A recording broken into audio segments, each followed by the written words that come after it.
In the Impact segment tonight, Russian hacking and the U.S. election. Today, a long-awaited declassified intelligence report was released. It fingers Russian President Vladimir Putin for ordering a campaign to influence the U.S. election, including cyber attacks against the DNC and other party officials. A short time ago, I spoke with Donald Trump counselor Kellyanne Conway about the report and Donald Trump's classified briefing today on the subject. But first, we address today's events in Fort Lauderdale. Okay, Kellyanne, can we get your response, your reaction to the Fort Lauderdale shooting earlier today? Well, it's a tragedy, and the president-elect has been in touch with Governor Rick Scott of Florida. The president-elect is monitoring the situation, has expressed his condolences and his support for those who have lost loved ones, those who are injured, certainly. And it's just a very sad day whenever this happens. Yeah, and we can point out that the president-elect did contact Rick Scott within maybe minutes, maybe an hour or so after the suspect was apprehended. Meanwhile, if you remember back the Orlando shooting, the Pulse nightclub shooting, the massacre of 49 people, I think Governor Scott complained the following day that he had not yet heard from President Obama. I do recall that slightly, and I do think it's important for the President of the United States, in this case it will be Donald Trump soon, to take swift action and make sure that we're always in touch with the first responders, the elected officials in a given state, and that is in fact what the President-elect did today in calling Governor Scott. We know that security is porous in some of these common areas, but that aside, I think we just all join together at moments like this and feel the tragedy as one. And this is at the time that the president-elect was having about to have his security briefing, his intelligence briefing today, but he took the time to call Governor Scott and to make that connection to offer support and prayers. Let's talk a little bit about that briefing. Now, this document, there's a classified document that became declassified earlier today. You know, I'm reading through it, Kellyanne, and it looks like the Intel department, the heads of Intel squarely put the blame on Russia, and they're actually saying that Russia was attempting to influence our elections. So we learned two things today. One is that the DNC ignored the FBI's request to turn over their server to give them information. They ignored those requests, and they just failed to have the proper defense hacking mechanisms in place that would have prevented this from happening. The Russians also tried to hack into the RNC, but the RNC had a much better system, in large part because their Republican presidential nominee, Donald J. Trump, insisted that they do, and so that was impenetrable. We also see that Russian hacking, there's hacking, China hacks, Russia hacks, but the question is, what was the net effect of it? And did this influence the outcome of the election? Did one vote move because of this? And there is no clear evidence of that. Well, can I read, Kellyanne, a little bit from that document that we learned? It says, and I'm quoting, "We assess Russian President Vladimir Putin ordered an influence campaign in 2016 aimed at the U.S. presidential election. Russia's goals were to undermine public faith in the U.S. democratic process, denigrate Secretary Clinton, and harm her electability and potential presidency, and we have a high confidence in these judgments." You know, it certainly sounds like it's political to me. Am I wrong? No, we feel that way as well. We certainly don't want intelligence interfering with politics, and we don't want politics interfering with intelligence. But when the president-elect said earlier today to the New York Times that this seems like the focus is a political witch hunt, what he means is exactly that why are we talking about this now?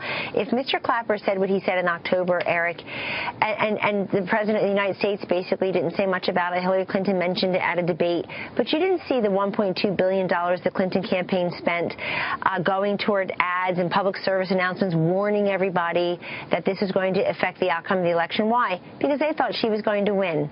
And it's only after she did not win that they've been all in a froth about this. So making very clear we're against any foreign government interfering in our nation. That is very clear. At the same time, let's not draw a nexus where one does not exist between attempts and actual result.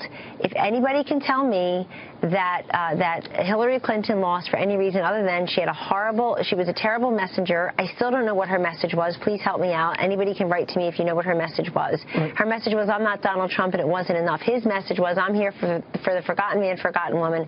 I'm going to be a tougher commander-in-chief and president of the United States. But if the Intel department, the heads of the Intel departments are drawing that you call a nexus, and that therefore maybe playing politics, will President Donald Trump, make sweeping changes to the leadership in Intel? Well, the one thing that Donald Trump said today as the president-elect, I think is very important in his statement, Eric, is that he will convene his own panel, and within 90 days, perhaps he'll take action. He wants to talk to his own intelligence community. He wants to talk to his own advisors about what makes sense moving forward. A lot of the people are just looking back to this election, and I am just so struck by the number of people who talk about how that the following things happened. Russia hacked and Hillary Clinton lost, and trying to pretend they're not making the nexus when in fact they are. When you see even on Fox News, it's been talked about how the DNC was hacked, the Pentagon was hacked, the White House was hacked. Why wasn't everybody in this uproar when 21 million records were hacked in our Office of Personnel and Management, basically a government organ, 21 million private confidential records of Americans? What was the punishment then? How many operatives were expelled? You know, who was up in arms? So this does smack of politics. And let me repeat, we're against any interference, but at the same time, people are trying to over-politicize this in a way. You can't get them excited to talk about hate crimes against a disabled white boy in Chicago. You can't get them excited to talk about the fact that Minority Leader Chuck Schumer has promised to obstruct every Supreme Court justice we put in front of them and slow walk our cabinet nominees, even though President Obama had 7 confirmed on Inauguration Day 2009, 5 additional that week, and 13 by the following week by voice vote. President George W. Bush had 9 of them confirmed. So that should really get this country up in arms about interfering with democracy. And let's be frank, you know who interfered with the election again and again? The mainstream media, by telling us all that Hillary Clinton was a shoo-in. Let me ask you that along those lines. You mentioned James Clapper, DNI James Clapper. Take a listen to what he said yesterday, some of his testimony in front of on Capitol Hill. This was a multifaceted campaign, so the hacking was only one part of it, and it also entailed classical propaganda, disinformation, fake news. So, Kellyanne, he blamed fake news on some of this hacking and the interference in the election. Very quickly, I only have a little bit of time. We're going to bring you back after the break. But does President-elect Donald Trump and will President Donald Trump have confidence in Clapper?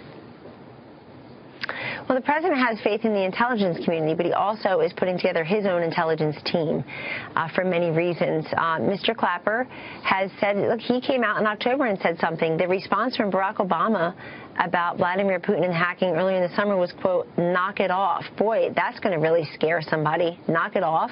And he's trying to be tough guy with just a couple of weeks to go in his term. So none of that rings true. The other thing that Mr. Clapper had to make clear yesterday is he had to clarify that it did not influence votes. Right. And that Senator Tom Cotton from Arkansas also made the point that it's Donald Trump has promised with oil and gas exploration, through modernizing our nuclear capability and our ballistic missiles, and certainly through expanding our defense budget, Eric, that he will put America in a stronger position in a way that you can argue is against Russia's, Moscow's political and economic interests. Kellyanne, and Donald Trump won on that platform. Allow me to do this. I'm up against a hard break. I'd like to bring you back right after the break. Okay, thank you.